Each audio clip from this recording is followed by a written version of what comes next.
Hi there. Welcome to the closing bell on the 30th of November. And sorry about my croaky voice. If you do pick it up, I've had a bit of a sore throat this week. But today, look, there's just not a lot that's very interesting going on. We're heading into December. We all know what it can be like. The volume can dry up. I mean, it can become completely dead. Or hopefully, with markets just constantly levitating higher, we can see a nice run into the end of the year. That would be nice. You often do see that, the Santa rally. But there's just not a lot to add to what we've been talking about. We're waiting for Trump to get in, really, aren't we? To know a bit more about what's going to go on next year. So today I thought I'd have a look at just some fundamental thoughts on what you should be thinking about when you're investing in individual stocks. It can be a pretty wild ride if you haven't got a lot of experience in the space. Our heads can be full of all of these ideas, all of these hopes and dreams, and then we're faced with the reality of a position down 50% in a few months, and we've got no plan for what we were going to do. We dump it, of course, out of just getting rid of the pain. And of course, the stock then bounces, and we're wondering what the hell's going on. So, being involved in the markets, you've got to ask yourself some pretty sort of clear-eyed questions about how you're going to approach things. And I just wanted to really have a bit of a chat about that today. Get you thinking about what your own sort of method is of coping with the volatility that we experience in stocks. So with my croaky voice, let's go and have a look at a chart. So here's a chart of a stock over many years since 2009. And it doesn't really matter what the stock is. It's Zenith Minerals, but this stock, I think, gives a good overview of what I'd say is a pretty universal structure that I see over and over again. And we'll have a good conversation about this of, a nice strong rally that even lasts multiple years, and then the heat coming out of that rally and crashing all the way back down. Another wave higher, 2, 3 years, and 2 years crashing all the way back down. Here we go, another rally, couple of years, and lo and behold, crashing all the way back down to where it began. I don't care who you are, but if you're trading stocks, there's going to be quite a few stocks that you hold that ultimately will have a path like this. And my question to you is, do you have a strategy that can handle this happening and where you can walk away from the position unscathed? Because we all know what happens so often. You get told about this stock that's going awesomely from a mate. You buy it at 35 cents. It flies up to 70 cents. You feel like a genius. And you end up dumping the stock at 10 cents in disgust a year or two later. So many people, this is just what happens with most traders, is that they're buying it, and whatever their strategy is, they're sort of buying it at some level and ultimately selling out of it lower because people hold on too long, they don't take any evasive action, and they end up pretty much losing money over and over and over again. This is the way of the world in stock trading. So you do not want to be one of those people. What you want to be is someone who takes advantage of the strength when it happens so that you can withstand this if it does happen and not be hurt by it. And one of the things to note about this structure, just look at how quickly, so you can have these really strong rallies, but look how quickly it reverses the major part of it. So here we got a month rally, then 1 month, and it's right back. So if you didn't act while it was strong, you can often miss out on the opportunity to get yourself set up. in a solid position. So I just wanted to go through how I look at things, because I'm really saying this sort of outcome is something that happens over and over again, and you need a way of dealing with it. If you don't have a way of dealing with it, you're going to end up getting caught by it. And you can either, what can we do? We can either buy a stock, we're told it's great, buy it at 25 cents and just have no stop loss. So we just admit to ourselves, well, we might lose all our money. And we watch it, and here it is at 4 cents. You bought it at 25 cents, and look, it might go nowhere for the next 3 years. And you've pretty much written off the money. Um, you can trade stocks like that, but you're going to have a lot of stocks in your bottom drawer that are going nowhere. Um, what I'd prefer to do is say, right, well, sure, this thing's starting to trend, and just note the long-term trends I've got there. This is what I use. There's no hard and fast rule on this, but I'm quite happy with my 10-month exponential moving average versus the 20-month simple moving average, which is that blue line. And just as far as sort of long-term trends go, just note how good it is at getting in line with it. So, a simple rule to start with. Well, why not just only consider trading it when it's in long-term uptrend? Because that would be something like that. And if it's in long-term downtrend, well, you shouldn't really be in it, should you? That's one idea, that can help. So you're just trying to capture as much of the long-term trend as possible, and then you're just happy to get out, even if it does then turn back up, because you can always jump on again. But another way, and the way I really look at it and what I do when we trade is, let's say I pick up on this, there's a good announcement. I say, right, it's trending higher. I do want to buy this stock. I have my method for getting in, which I won't tell you about, but we'd be getting in, let's say, around this 25 cents or on the breakout, whatever your entry is, and the stock takes off to the upside. Well, I'm pretty keen to take some money. So if we were to buy it, let's say 25 cents, and then it rallies up to 35 cents, and I say to myself, well, I'm quite far in the money on this quite quickly.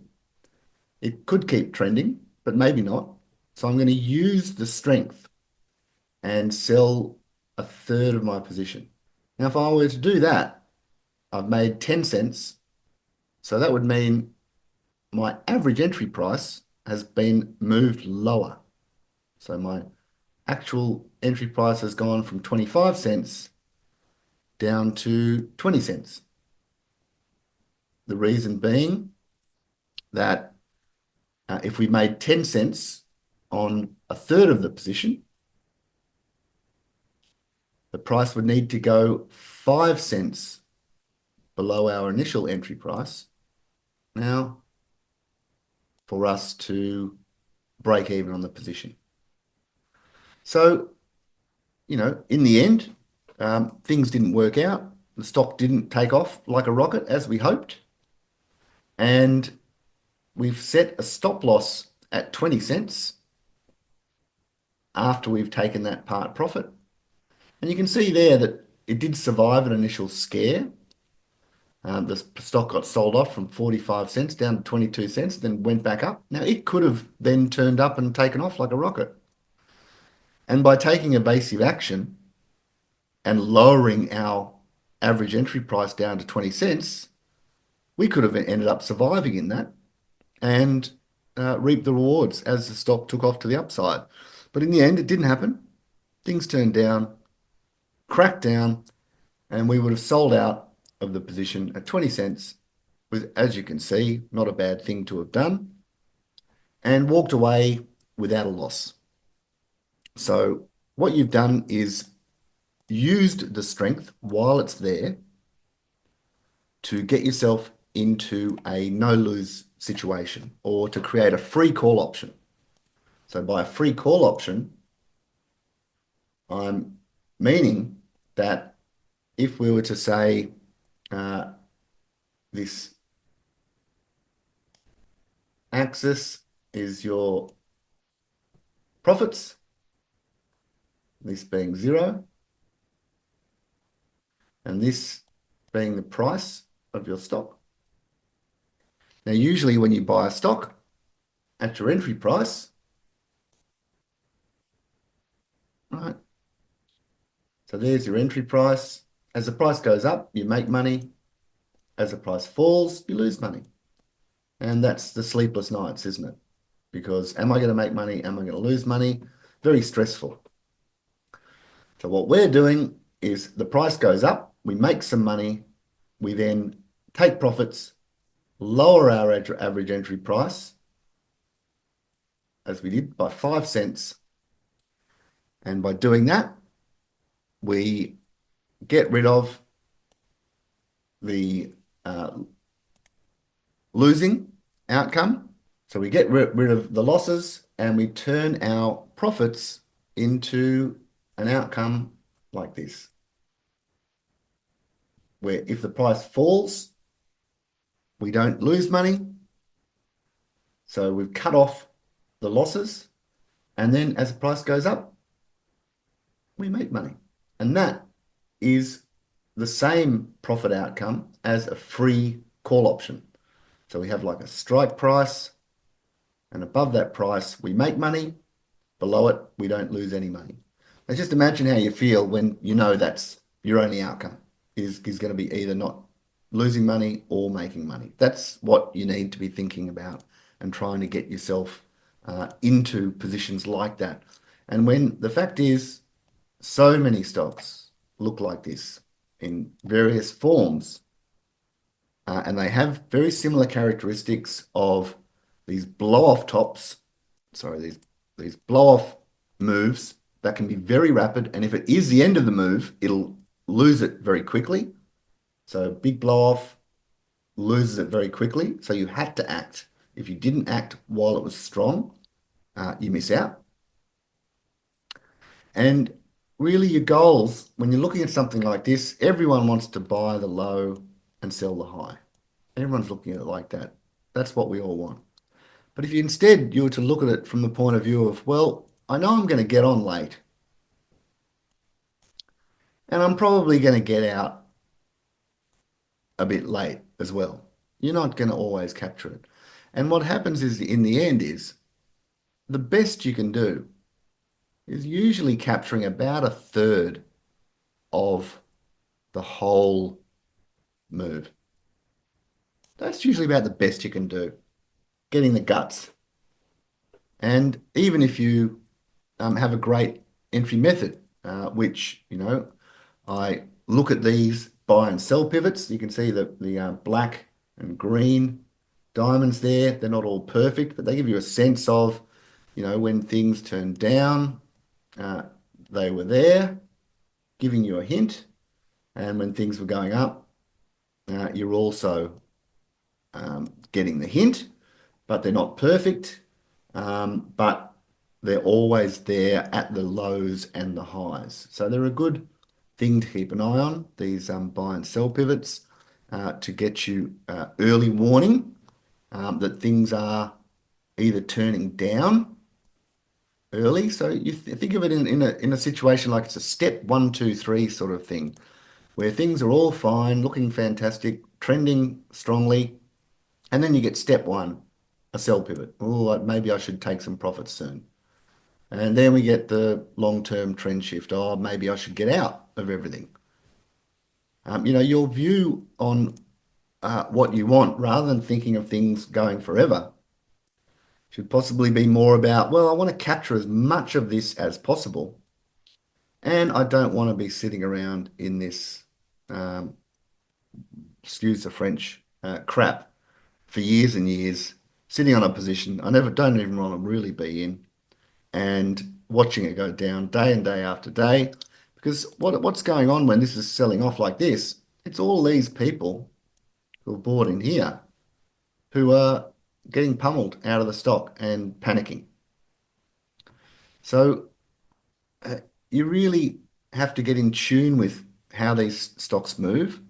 Appreciate the fact that whatever stock you're on, however strong the trend looks, it can actually just do that. And if you don't believe me, just trade stocks for a bit longer, and at some point you will. So just looking at stocks from the point of view of I know that I don't know the future.